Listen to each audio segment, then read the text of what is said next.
Hi there, it's Abigail from the Creative Bix, and in today's tutorial I'm going to show you how to make this retro rainbow design with simple 3D text that has a bit of an outline. And normally you would see this geometric style rainbow done in Adobe Illustrator, but today everything is going to be done in the Procreate app. So to start, I'm going to add a new layer and turn off the original design.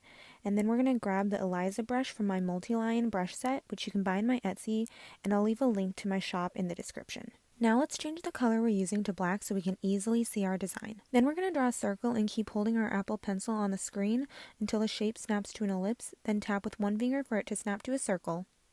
Then tap the Move tool and move your circle to be centered on your canvas, and I'm going to turn on snapping to help me with this. And when you see that yellow vertical line, you'll know it's right in the center, and then you can change it to be wherever you want, up or down on the canvas. Now we're going to add another layer on top of our circle layer, and then we're going to use the Eliza brush without changing the size and just draw a straight line down and hold it, let it snap, and then tap with one finger to make sure it's perfectly vertical. And then instead of tapping the Move tool, we're going to tap Edit Shape, and we're going to zoom in, and then we're going to move this new line that we formed to match it perfectly with our circle on the side here. And you can kind of change it and adjust it to be matching up perfectly. And then what we're going to do is we are going to duplicate this layer by swiping to the left and tapping Duplicate.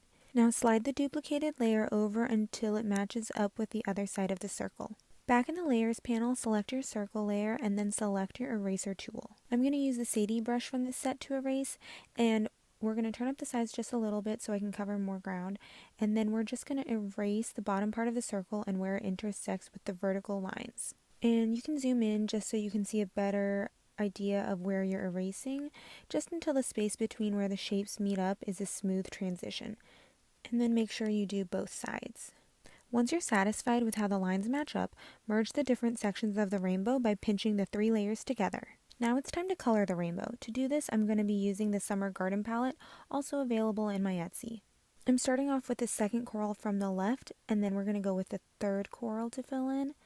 And then we're going to go with this medium orange right in the center, and all I'm doing is I'm tapping the color I want in the palette and then dragging that dot from the right hand corner to the line I want to fill.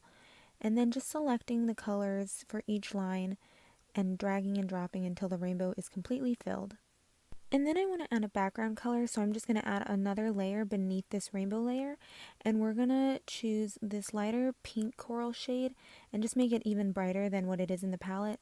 Drag and drop to fill the layer, and then it's time to add text. So in the wrench tool, we're going to tap Add Text, and the font I'm using is called Ducky, which you can get at myfonts.com. And then I'm just going to change the color of this text to black so we can easily see the font design here as well.